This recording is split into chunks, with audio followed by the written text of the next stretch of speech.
né, Karina, agradecer aí a chance desse reencontro, a alegria de estar com você, e naturalmente, sabendo aí que temos o nosso pai comum, que é Fritz Pils, e muitas chances de brincarmos com as palavrinhas, né?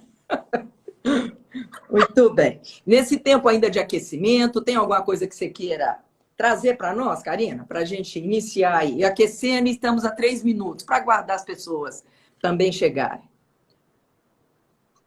Glaucia, antes de começar, eu quero te agradecer pela oportunidade. Você falando, eu já começo a me emocionar, né? Porque é de longa data a nossa convivência. Eu não sei se você se lembra, mas desde 2007, quando eu estava grávida da Isabela, Exatamente. que eu te convidei para fazer o livro, e a partir do momento em que você escreveu, né, exatamente o título, nossa, aí para mim, eu falei assim, gente, eu estava tentando rememorar a primeira vez que eu me apaixonei por você e pelo teu trabalho, né, e do teu marido também. Então, assim, nossa, é muito legal, que aí a gente pode ir conversando, né, Amém. porque o esperançoso é isso, Muito bom. a gente saber que eu vou ter essa oportunidade de conversar com você. E é com muita alegria que eu te apresento como a minha amiga, sim, a educadora dos pés descalços, né? E nós não podemos deixar a chance de educadores, né, Karina? Isso. E educador não é no sentido da gente ficar quietinha, né? É no sentido da gente saber lidar, né, essas emoções, com essas emoções, né, Glaucia? Isso. E a proposta aí das feridas, né, e das fezidas, e é tudo interessante, né? Porque se na vida tudo fosse fácil, né, Karina, não ia ter fé, né? E eu acho que especialmente a gente está vivendo esse momento aí de acionar as nossas fés, né?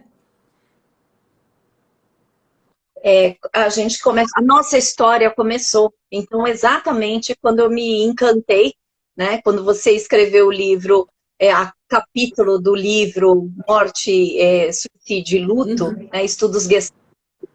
E aí eu vi que você citou e colocou que a palavra trauma, né, deriva da palavra ferida. Isso. E eu achei lindo o trabalho, né, que você traz. Eu percebi que você, tanto quanto eu, gostamos, né, de brincar com as palavras. E foi lindo, porque é exatamente isso, né? Essa ideia de que toda ferida provoca uma ida da fé. É.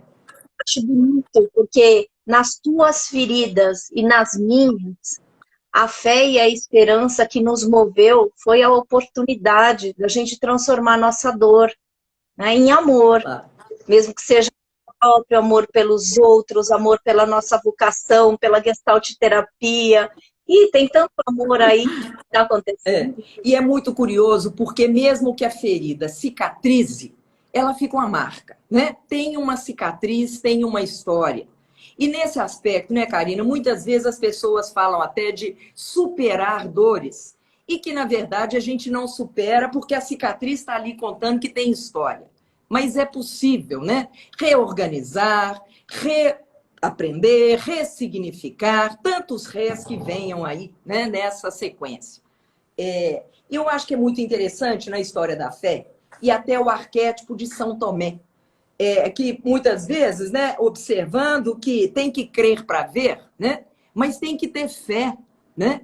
De fato não é ver para crer, né, mas é crer para ver. E gostaria de você comentar aí, né, Karina, diante desse tempo, de tanta instabilidade, de incertezas, de algo que nos acomete a todos, como é que anda a sua fé? A minha fé tá pulsando ainda, né? Porque eu, como educadora dos pés descalços, criei a ideia de que a sustentação precisa ser a minha base. E a minha base é essa crença de que, bom, eu ganhei um bônus de tempo, ganhei um grande presente de estar continuando viva, mesmo depois de uma inflamação cerebral. Sabe, Cláudia, a minha fé continua pulsando. E nessa incerteza, eu fui procurar um pouco do significado de incerteza, né? E aí eu cenário que incerteza, obviamente, significa falta de certeza, estado do incerto, hesitação, dúvida e indecisão. Aham. E aí eu fui procurar o que é incerto. Uhum. Isso me chamou muita atenção. Tá falando que incerto significa que não é certo.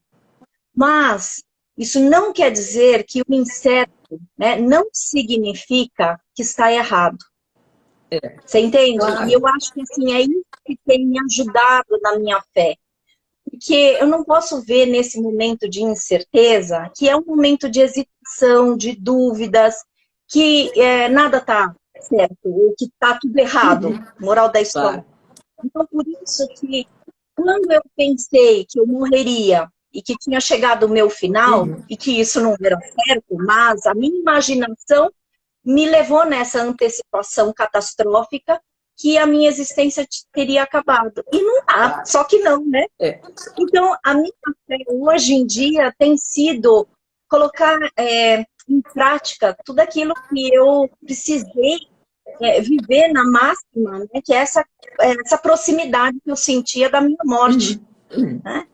E eu acho que nessa situação eu falei, bom, se eu conseguir sair, né, naquela situação de maior dúvida e de incerteza se eu continuaria ou não, poxa, por que agora, nesse momento também de incerteza, não é uma situação fácil? Porque, assim, eu nunca risquei tanto a minha agenda. Eu ainda sou a moda antiga, né? Eu gosto daquela agenda no papel e só tem X.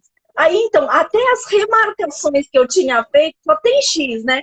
E eu falo, gente, né? Assim, aquilo que é a agenda que nos serve, né? Serve pra gente se organizar, tá totalmente bagunçada. E eu agradeço e é o isso seu que X, Karina, em função do seu X que a gente está aqui, certamente, né? E eu acho que é muito interessante quando a gente organiza a vida de fato em torno de certo e errado, porque a vida não caminha por aí, né? Ela caminha pelo que funciona, ela caminha pelo que é correto. Correto não no sentido de isenção do errado, mas daquilo que é justo, né? É uma justa medida, aquilo que é, de fato, funcional naquela condição. Poder, nesse momento, sim, celebrar o X da sua agenda, celebrar a sua vida, celebrar, sim, a sua capacidade de recuperação e tomar os pés no chão, né? E volta a educadora de pés descalços, né? É isso aí como a sua promessa, né, Karina? E isso, porque é isso que dá base, essa crença de que na justa medida, a justa medida é exatamente aquilo que a gente pode fazer.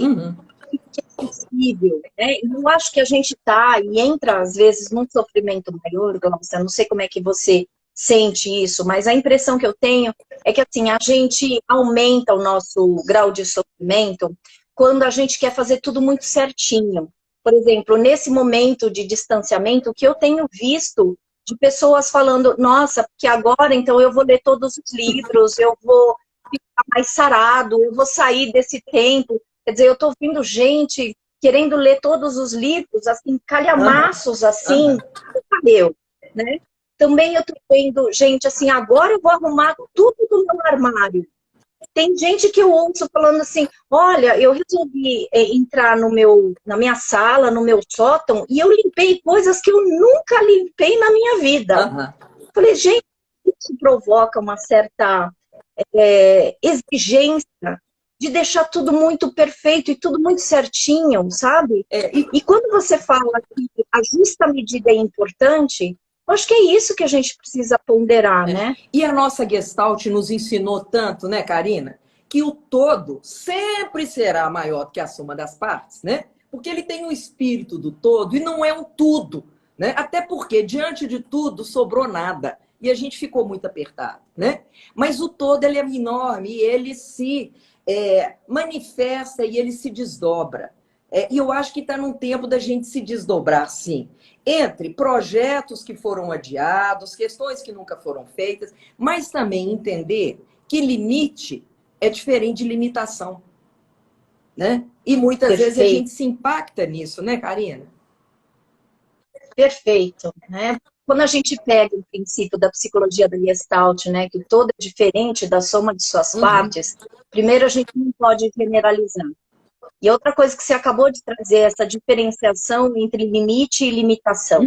Eu acho que a gente está no momento em que a gente vai precisar fazer renúncias.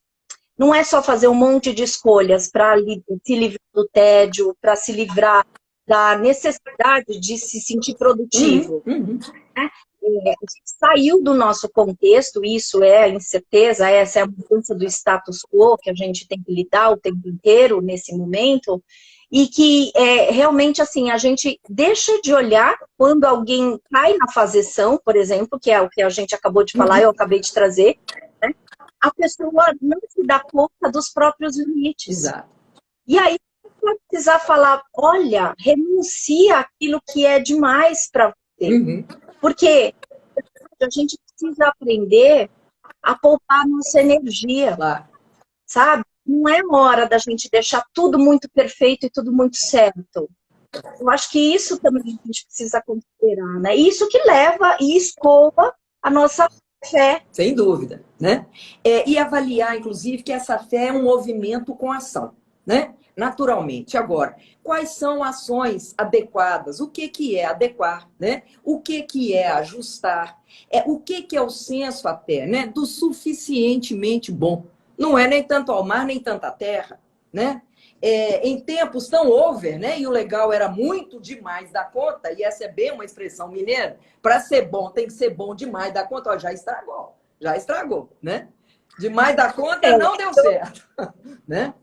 Eu adoro esse demais da conta, esse sotaque mineiro, assim, eu amo de paixão, né? E eu acho que é isso, a gente está numa fase, Gláucia, que o menos é mais, sabe? Eu acho que tem muito a ver do que a gente está falando, de saber diferenciar limite e limitação, saber diferenciar as nossas escolhas e as nossas renúncias, e valorizar principalmente as renúncias, valorizar que assim, a gente está num tempo de se poupar.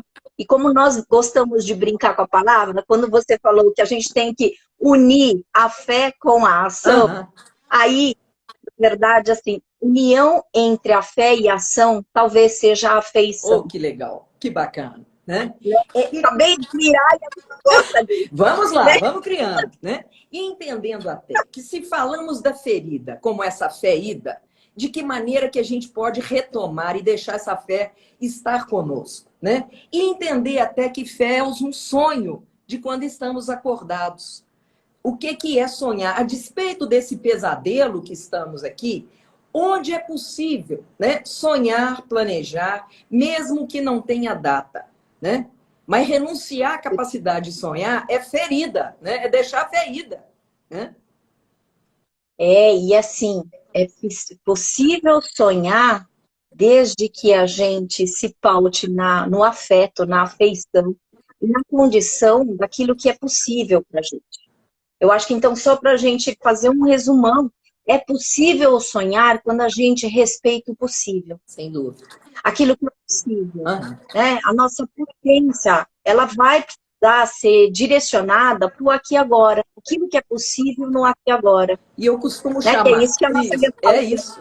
É o possível, é o pouco, é a reverência do pouco, né? Do prático e do passo a passo. Né? São 4 P's aí que possam nos dar permissão para buscar aí, sim, uma base de algo que a gente não vê, é algo que a gente não está concreto, mas sabemos que aquilo que vai valor na vida não é concreto, não é matéria. Né? Amizade, né? Disposição, não são concretizáveis. E eu acho que isso caminha nesse território de fé também. Né?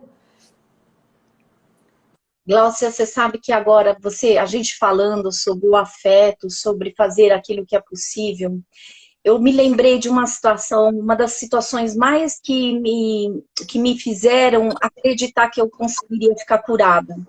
Essa situação aconteceu, eu me lembro até a data, dia 2 de outubro de 2014. Olha só. Foi a primeira fisioterapia que eu fiz, porque com a inflamação, o maior sintoma que tinha na inflamação cerebral era a perda dos movimentos. E tudo era exaustivo para mim.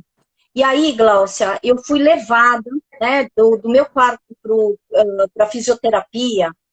No hospital, eles chamam as pessoas que nos levam de transporte, o que eu odiava, né? Porque eu gosto de chamar as pessoas pelo nome. Aí eu falava, qual que é o seu nome? Né? E aí eu fui levada, e foi muito interessante, porque a minha tarefa naquele momento era levantar 5 vezes o meu braço e 5 vezes a minha perna, que eu não conseguia. Uhum. Então eu fazia fisioterapia passiva, e eu falava, gente, eu estou exausta, e assim, muito em dúvida se eu conseguiria recuperar meus movimentos. Aí, Gláucia, eu falei assim, gente, eu falei para a fisioterapeuta, eu preciso descansar, porque a impressão que eu tenho é que você me nocauteou e eu tô na lona. E ela falou, então, Karina, fica um pouquinho quietinha e deitada, você não pode se levantar porque você tem risco de queda. Uhum. Aí, Elsa, eu tô muito emocionada por lembrar disso, porque chegou uma moça numa maca, né, que foi transportada por uma pessoa, por um funcionário do hospital, e aí essa funcionária falou, fica aí, eu chamei essa moça de Luz, é nome fictício, Sei, né? sei. E ela falou assim, fica aí, Luz. E eu falei, gente, ô minha gente, é lógico que essa moça vai ficar, porque ela estava careca, com né, um monte de pontos aqui, o que indicava que provavelmente ela tinha acabado de fazer uma cirurgia no cérebro, né? Aquilo, Gláucia, quando eu falei, ô minha gente, é lógico que ela não vai sair de lá, né? Precisa falar o óbvio para a funcionária, né? Mas aquilo que foi óbvio fez constatação, provocou uma constatação de falar, gente, eu poderia estar como esta moça. E isso, para quem não conseguia se levantar da cama, nossa, eu me levantei Olha só. lá da maca, Uhum. coloquei o tênis, cheguei até essa moça, os olhinhos dela, ela estava paralisada na maca, eu cheguei perto dela, os olhinhos dela rodando, rodando, rodando. Eu fiz assim, segurei no rosto dela e falei, vai estar tudo certo, tudo vai acabar bem. Não perca a sua fé. Glaucia, essa hora, essa mulher olhou para mim, os olhos olharam para mim, e eu olhei para ela, me emocionei, fiz o sinal da cruz assim na testa dela. A fisioterapeuta falou, você tá louca, porque você não pode ficar levantada. Agora eu nunca mais vou cair, porque agora é o momento de eu ficar em pé. Que coisa. E eu não vou. E é muito bonito isso que você relata, né, Karina? Porque à luz da fé, a invisibilidade não quer dizer falta, né? Como que o seu Isso. olhar, a sua aproximação a essa pessoa, e naturalmente você a viu e ela também te viu, né? E foi um encontro certamente de almas, certamente, né? E da sua emoção até de relembrar, e isso vira presença, né? Está aí, né? A despeito. Depois fiquei sabendo Ah, a história dela. tá. A história dela é que ela teve um AVC, Aham. que era muito rica. E alugaram um andar para essa moça, Sei. o marido, e que ela gostava muito de mar. E o marido, que ela só olhava para o teto, o marido pintou o quarto inteiro de azul. Olha só, né? É muito interessante porque diante dessa vulnerabilidade que também a gente pode acionar formas sensoriais e realmente, né, de uma maneira que aproxima de uma forma cuidadosa e sensível, né? Como que há tão pouco tempo sensibilidade era considerado fricote, coisa menor. E é diante de condições de fragilidade que a sensibilidade também é ativa, né? Que cuidado bacana, né? De poder nutrir, de poder trazer ali o que, né? E isso é afeição, né? Quem sabe é afeto com ação, né? Sim, e é mesmo, porque eu acho que a fé só vai acontecer quando a gente junta esses dois Sem parâmetros, dúvida. né? Através do marido, aquilo que ele pôde fazer foi para o quarto, Aham, né, de azul. aham. Eu acho isso bacana, porque é isso. A gente só vai poder integrar a nossa fé e reintegrar, restaurar a nossa fé a partir do momento em que a gente junta afeto e ação. Aham. É verdade, né? E a importância do sutil, né? Se a gente estava valorizando o pequeno, o pouco, né? O passo a passo, a sutileza, né? O detalhe, aquilo que vai ser capaz de identificar o que pode também nutrir a alma, né? por um tempo que a gente não sabe quanto tempo, não sabe de que forma, não sabemos até de que maneira que ela acreditou, mas para esse marido ele fez o possível e ele se dedicou, né? E você testemunhou. É lindo isso, bacana, né? E é curioso porque diante aí do fenômeno da pandemia, aí se a gente está escutando e você buscou a questão da incerteza, né? Mas a imprevisibilidade e a incerteza são regras da vida, né? E é exatamente ali, né, que a gente vai entender que ao não ter garantia, ao não ter controle, nós podemos ter fé, né? Fé não necessariamente até ligada a uma crença religiosa, mas é exatamente essa conexão ao invisível, né? E é o velho Guimarães Rosa, que eu tanto gosto e cito, quando ele diz, olha, as coisas invisíveis têm força demais em determinadas ocasiões, né? E acho que é interessante, porque eu não sei se é indeterminado, para mim são todas, né? Que pena a gente não poder se curvar e referendar aí, né? A energia que não é palpável, que não é concretizável, que está presente, né? Mas agradeço muito o seu X na agenda. Conta mais do que você anda fazendo aí, Karina, com fé. Além das 1000 aulas online, o que cansa muito, porque eu sou uma pessoa muito tete-a-tete, né? E para mim tem cansado bastante, né? E eu acho que é importante a gente falar do cansaço, porque é um ato de fé, inclusive, acolher os nossos cansaços. E aí acolher as nossas limitações. Então, eu tenho descoberto maneiras de lidar com o cansaço, de lidar, às vezes, com o tédio, de lidar, às vezes, com a certa sensação de invasão do meu tempo e do meu espaço, né? Porque a ideia é assim, a gente não sei se você tem sofrido isso, mas como todo mundo está em casa, a maior parte das pessoas, todo mundo acha que a gente está 24 horas disponível. Claro. E assim, perdeu-se a noção de privacidade, porque tudo é feito no meio tecnológico, e a gente tem fronteiras. Como a gente pode levar os nossos telefones, nossos celulares para tudo quanto é lugar, inclusive para o banheiro, por exemplo, quer dizer, esses dias eu recebi uma imagem, né, de um vídeo que foi lá, que estava, acho que provavelmente em aula, e mostrou a moça que esqueceu a câmera ligada, mostrou a moça no banheiro. Mostrou exatamente. Então, assim, aquilo para mim foi tão chocante, porque eu falei, Deus do céu, como a gente precisa se preservar, porque a gente perdeu as fronteiras. Exato, né? Então, o que eu tenho feito, Gláucia, é descobrir maneiras de eu preservar minha intimidade, minha privacidade, me poupar.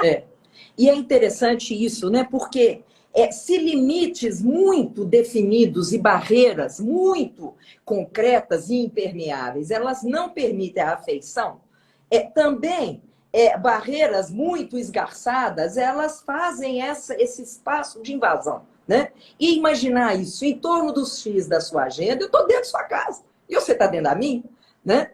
Que são espaços que a gente vai compartilhando e, de fato, né, realidades inimagináveis há 2 meses atrás. A gente não imaginava isso, né? Agora, no caminho da fé e na fé que nos chama para a espiritualidade, né, eu também não posso perder a chance de falar de uma outra palavrinha que me ocorreu, que é o Deus conhecido.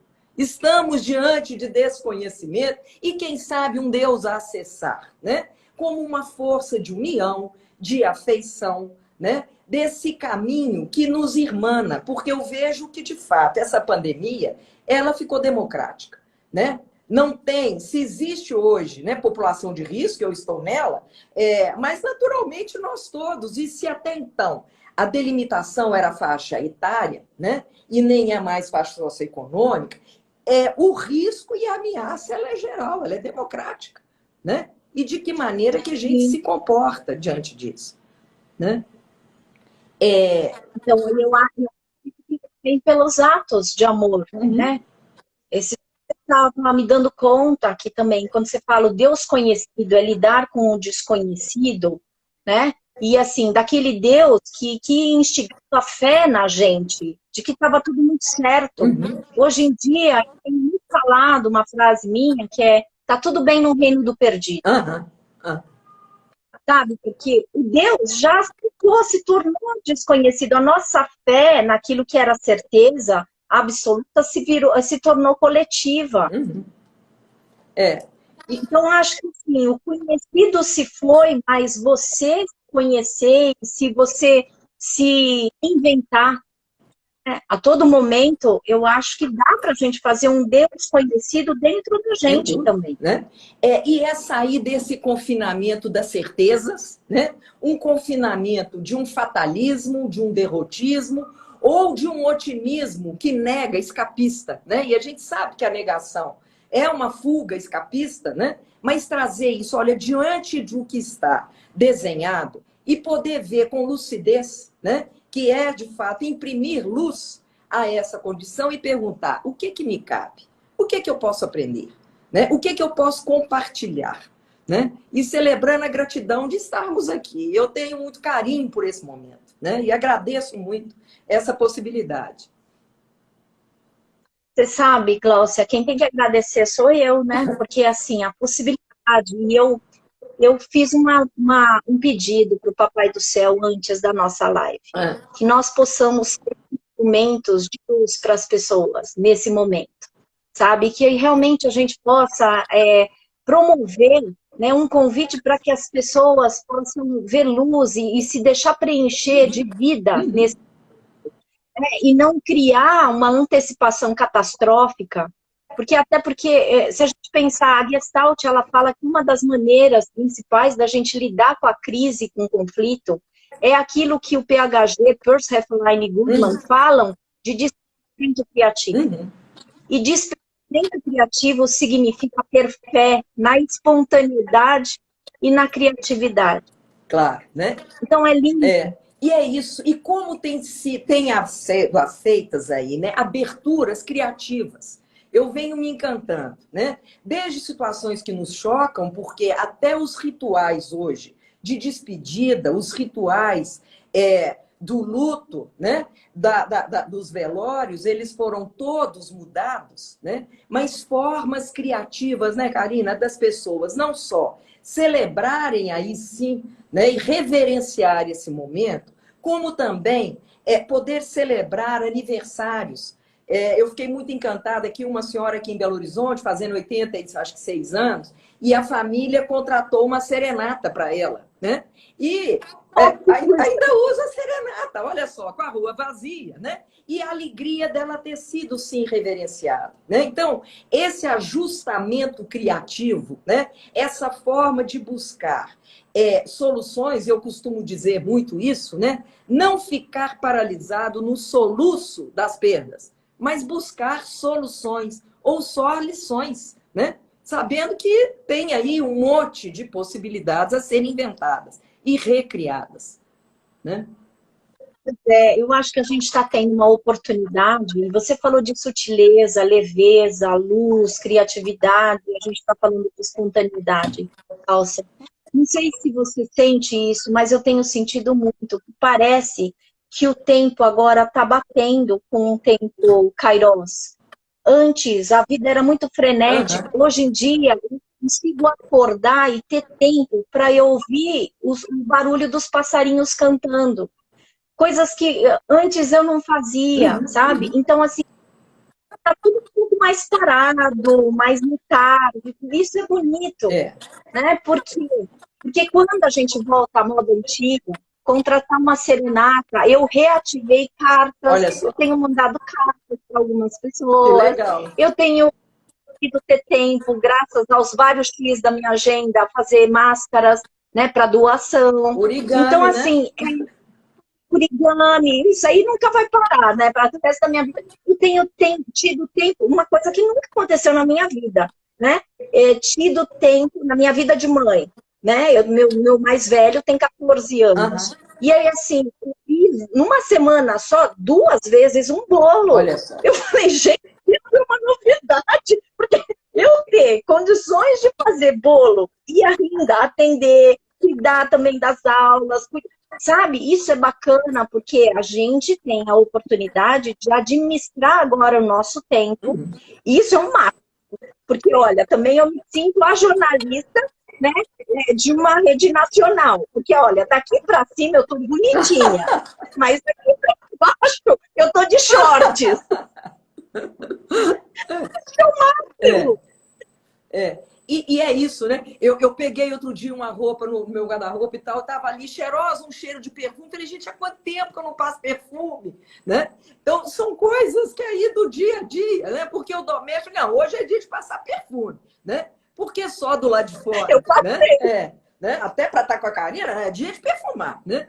E é interessante isso, né? Assim, da gente ir situando essas ações do pouquinho, né? Do dia a dia. Eu me surpreendi também aqui, morando em apartamento, quando eu sabia que tinha um prédio que estava sendo construído aqui ao lado e tal. Quando eu olhei nesse tempo de pandemia, não só está pronto, como tem uma cobertura, tem uma floresta, Karina. Eu não vi nem plantar da janela do meu apartamento. Eu fiquei chocada com isso. Falei, gente, surgiu, plantaram uma floresta aqui sem me consultar, né? Quer dizer, são da janela do meu apartamento. Eu fiquei, era apenas girar o pescoço um pouquinho para o lado direito, eu não girava, não dava tempo, né? Então, lembrar que o pescoço gira, né? Isso que você diz, né? Do tempo cronológico, do tempo corrido, mas do tempo de qualidade, do tempo presença, do tempo absorção, né? Do tempo, né? Degustação. É um sinal, né? Quem sabe a gente pode aprender a introduzir isso, né?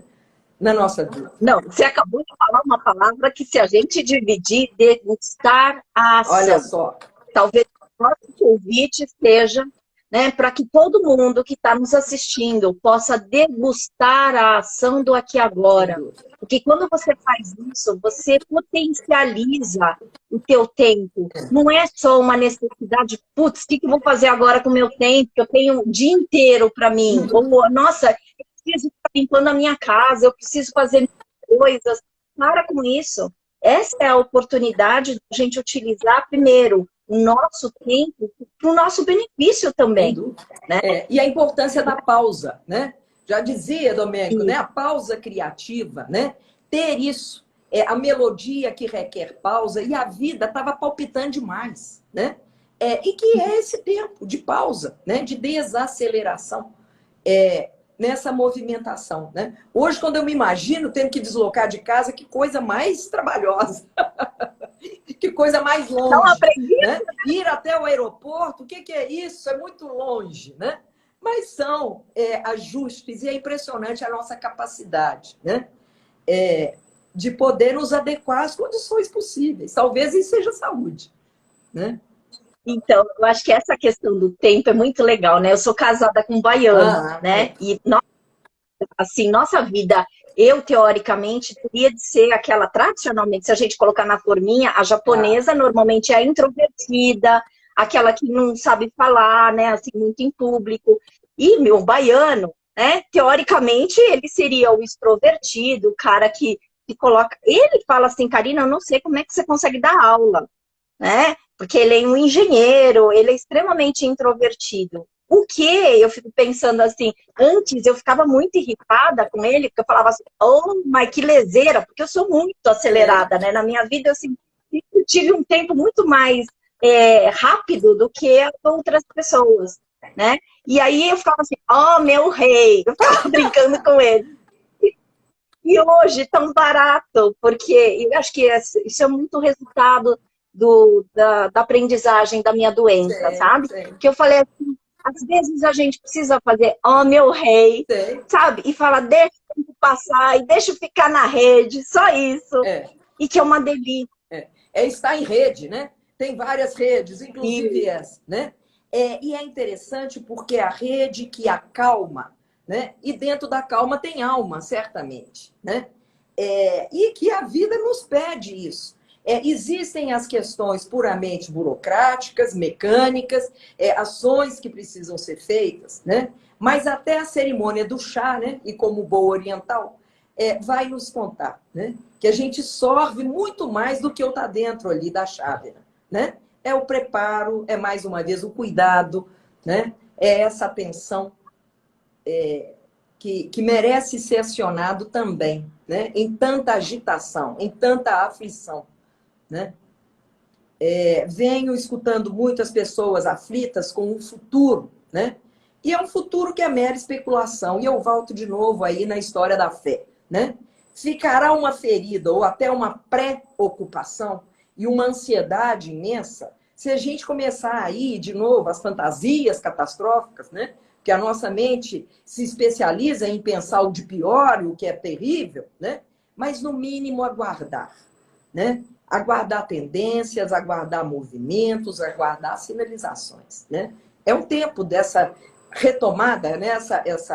Essa visão em retrospectiva para ir com calma, né? Eu acho que isso que você está falando, ir com calma, é o tempo necessário para uma cicatrização acontecer. Aham. Né? Acho que está todo mundo escarafanchando, né, essa ferida. E é como se a gente precisasse... A gente tem um livro na Gestalt que se chama, é lindíssimo, que se chama... Eu gosto muito mais do título, né, do que do próprio livro, mas o livro é lindo, né? Não apresse o rio, ele corre sozinho. Isso. Eu amo este título da Barry Stevens, né? Por quê?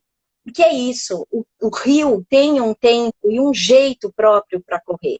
A nossa vida também.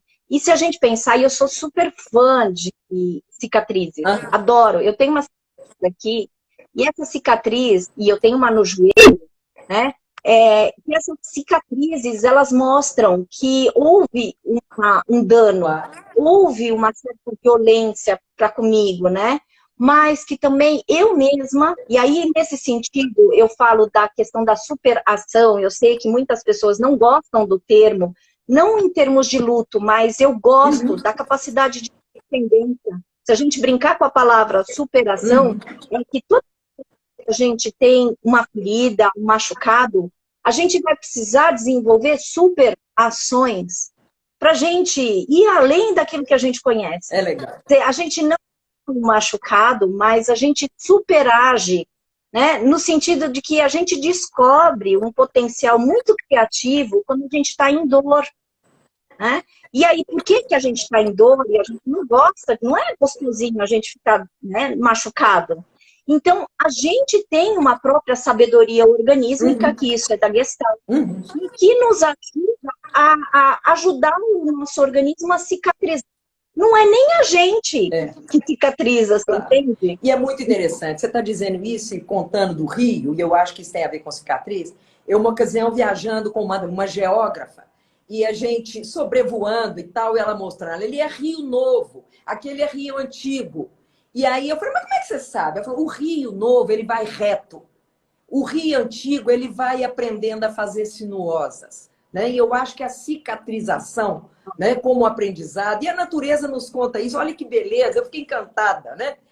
Com essa capacidade desse movimento circular, de contornar, né, para aí chegar ao oceano, né? Que eu acho que é o nosso percurso na vida. Uns vão reto, menina, vão contra, vão brigando, né? Outros vão contornando até se entregar ao oceano, né?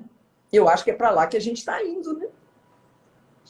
E isso é bonito, porque assim, o rio, ele desemboca em algum lugar, sabe? A gente não precisa ficar remando, às vezes, nas águas turbulentas, porque isso assusta. Claro. E eu acho que quando a gente fala de momentos de incerteza, é como se a gente estivesse tentando remar contra o fluxo do rio, e que o rio, então, o mais velho, que tem uma maturação, né, e tem uma ação mais amadurecida, né, ele permite essas curvas, né, e que a gente está tendo desvio o tempo inteiro, né, Glaucia? E a importância também das margens, né? E aí, quando a gente fala dos limites, né? E a vida, e nesse momento, sinalizando, porque vida sem limite também é um perigo, né? Agora, é o limite que vai nos dando borda, né? Vai nos dando contorno, né? Não precisa de transbordar, né?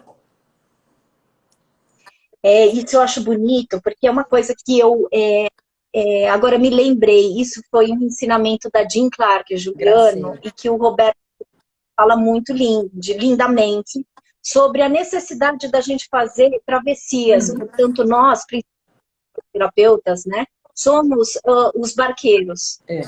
Então, isso eu acho bonito, porque a gente tem que entender de uma margem para outra, né? Daquilo que quando a gente começou, todo esse susto e toda essa situação da pandemia, né? E assim, a gente está fazendo uma Sem travessia, dúvida. e a travessia ainda não chegou na outra margem.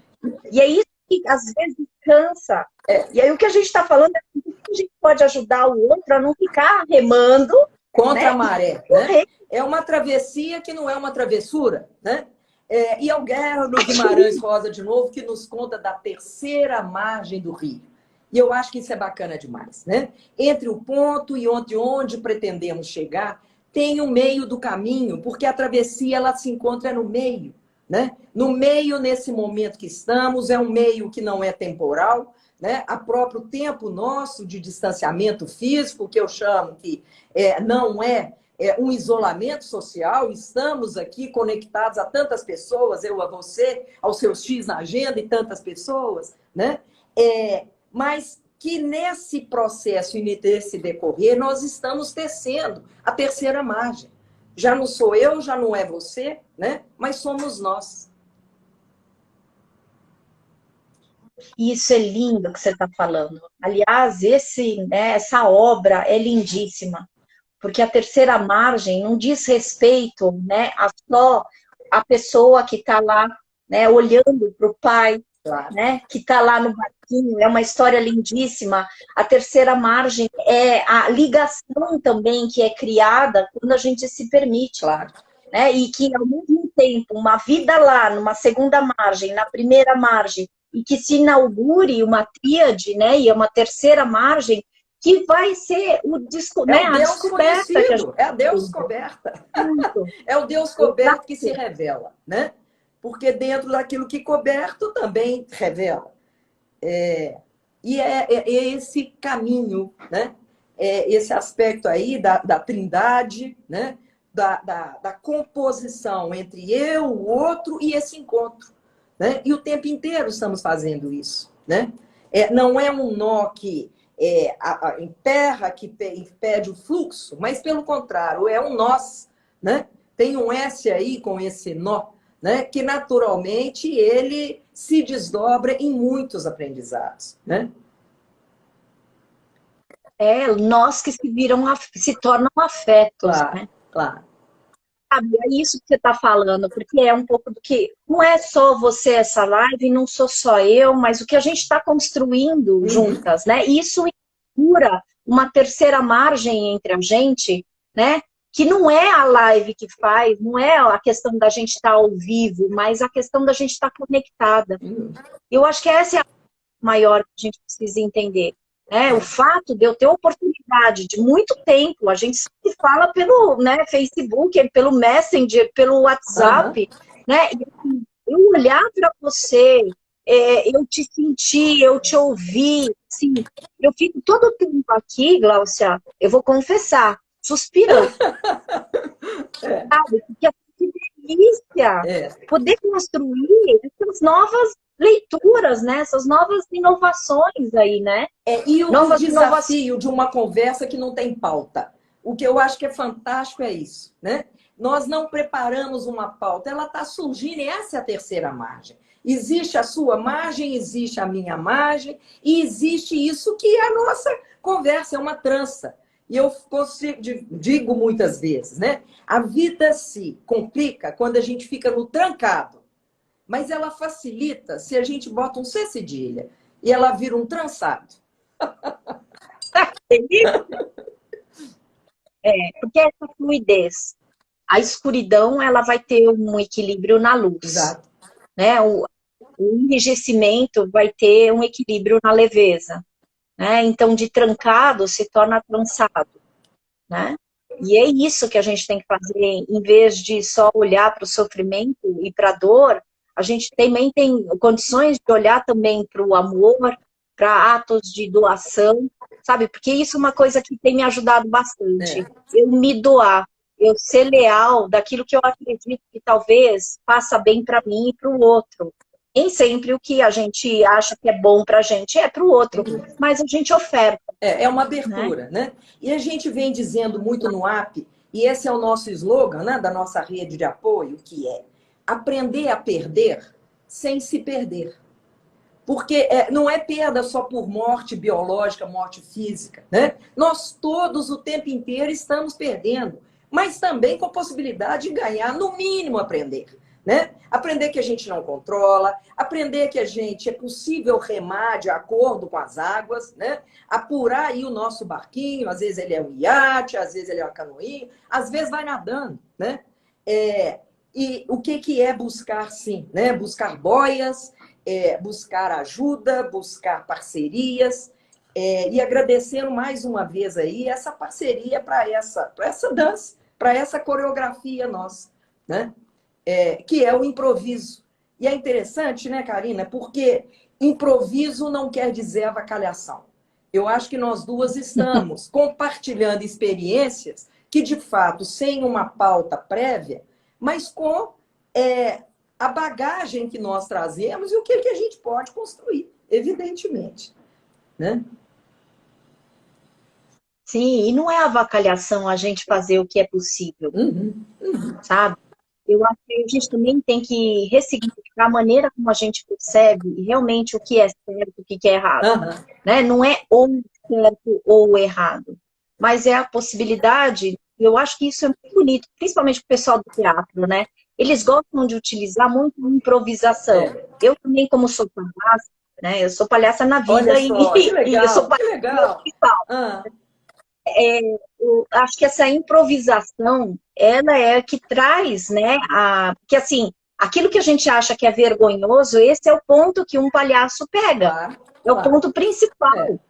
Que ele se expõe no ridículo, né, mas porque ele traz humor naquilo que é o estruturado, que é certinho, que é esperado. E eu acho que essa improvisação precisa acontecer na vida da gente. Eu brinco. A gente precisa o tempo inteiro utilizar a estratégia Waze. Exato, né? Sabe? De rota o tempo inteiro. Porque é isso que traz uma flexibilidade, inclusive, para a gente não sofrer tanto. Sem dúvida. E é o jazz, né? O jazz trabalha também dentro dessa proposta, né? E aí, quando você fala até do palhaço, da palhaçaria, da vergonha, né? Das vergonhas de cometer erros, como que quanto maior a vergonha explícita, também tem uma vaidade enorme, porque não admite, né? Não admite que a gente erra, né? E eu acho que tanto você quanto eu estamos aí nesse momento, né? Ajustando tecnologia e aprendendo, e dói, menina. Dói porque não era, né? Não era um mundo que estava absorvido e tranquilo, né? Mas que a gente vai introduzindo e vai tendo até humildade de perguntar, me ensina, né? Me ensina, Isabela, vem cá, né? Me dá ajuda, né? É muito bacana isso, né? Eu fui de novo, né? Porque a Isabela funcionou como meu suporte, né? Meu eterno suporte numa live que eu gravei com Benevides, e agora também. Eu corri e falei, não tô conseguindo. E ela me ajudou, eu tava jogando. Ela falou, mãe, eu sou a única que tô viva no meu jogo, então, tipo, não me atrapalha, vai pra lá. Ué. Fica viva no jogo, mas deixa a mãe ficar viva na live também, né? Faz favor. É verdade. E é isso, porque tem dor, né? Aprender também dói, né? Porque, é claro, depois que a coisa está já digerida, é muito legal, mas o processo de aprender, o processo de se dar conta que não sabe, né? Por outro lado, a arrogância daqueles, e é interessante que é Mark Twain que diz isso, né? O problema não é não saber. O problema maior é a certeza daqueles que não admitem que não sabem, né? Ignorar a ignorância é um negócio gravíssimo, gravíssimo, né? E eu vejo que nesse momento em que somos todos convidados a aprender, requer humildade, né? Requer sair dessa armadura vaidosa, envergonhada, uma vergonha vaidosa, uma vaidade envergonhada, para que a gente se abra, né? Se abra para falar, olha, até aqui eu sei, aqui não, me ensina, né? Como educadora, né? Aqui educa as dores. né? Eu acho que na educação da dor, o que a gente vai precisar incluir é a flexibilidade e a humildade, né, de pedir ajuda, de falar isso eu não sei. Então, essa arrogância, o orgulho, são temas que a gente tem entrado em contato. São sombras de muitos, né? Eu acho que isso é importante, porque também a gente tem a oportunidade de se conhecer quando a gente entra em contato com isso. Nossa, que vergonha! E aí eu acho muito bonito um livro que quando eu estava estudando vergonha, sobre vergonha, que é o Coragem de Ser Imperfeito, Sei. da Ben. Aham. Eu gosto muito da visão dela de vergonha, porque o que ela traz é que a vergonha é quando a gente tem uma idealização de como a gente deveríamos se mostrar. Isso. Quando a gente se aceita, é isso que temos para hoje, Aham. tipo, É isso, isso. né? É isso.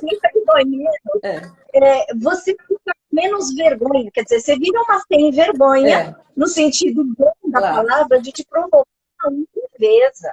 E né? a tranquilidade, e a sem vergonhice de admitir erro, né? Porque Isso. quanto que a gente enrijece? Se estamos sendo, eu sei dizer, de flexibilidade, quer dizer, o oposto complementar aí seria o enrijecimento, que é, né? Enrijecer mente, enrijecer corpo, enrijecer ideias, né?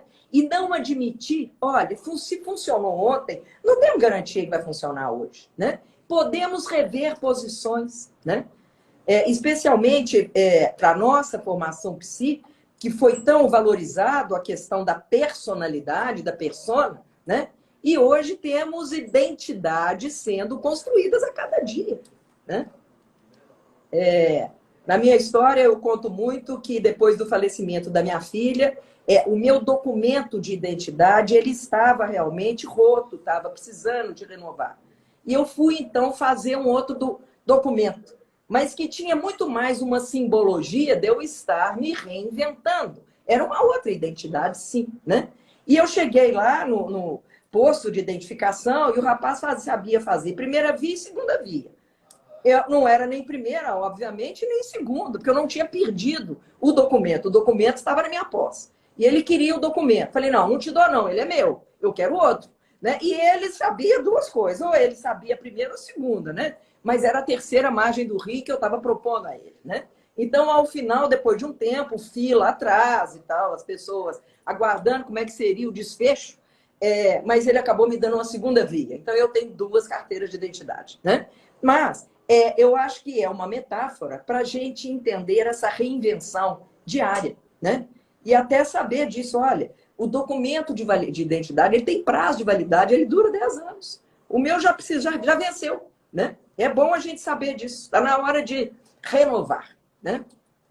Esse é um convite. E interessante que eu renovei o meu, porque já estava vencido também esse prazo de 10 anos, eu renovei no mês retrasado, um pouco antes da pandemia, mas assim, eu acho que tem um caráter simbólico aí muito interessante, porque é isso, quando a gente passa algum movimento e uma mudança grande, principalmente ligada à perda, como você está falando, né? Eu acho que é importante também a gente legitimar a nossa mudança de identidade. Claro. Não necessariamente concreta, como fizemos, mas isso é muito importante porque ninguém vai passar ileso em relação a mudanças depois deste momento de incerteza. Porque, de alguma forma, a gente está tendo de olhar para a gente, olhar para os outros, a gente está tornando aquelas pessoas que são da nossa intimidade muito mais íntimos. E a gente também está tendo de descobrir, inclusive, quais são as fronteiras com aquilo que a gente não precisava até então. Quer dizer, a gente tem que fazer negociações dos espaços, dos tempos, tá? Todo mundo trabalhando aqui, tendo aula, meu marido trabalhando, quer dizer, em cada um num espaço, e que a gente negocia. E aí, então, a gente não mesmo, né? E que além da negociação, e quando você chama até atenção para a questão da criatividade, porque também se nos portarmos do mesmo jeito, nós vamos ficar enjoadas, né? E vamos enjoar o outro, né? Mesmice. Quer dizer, poder se reinventar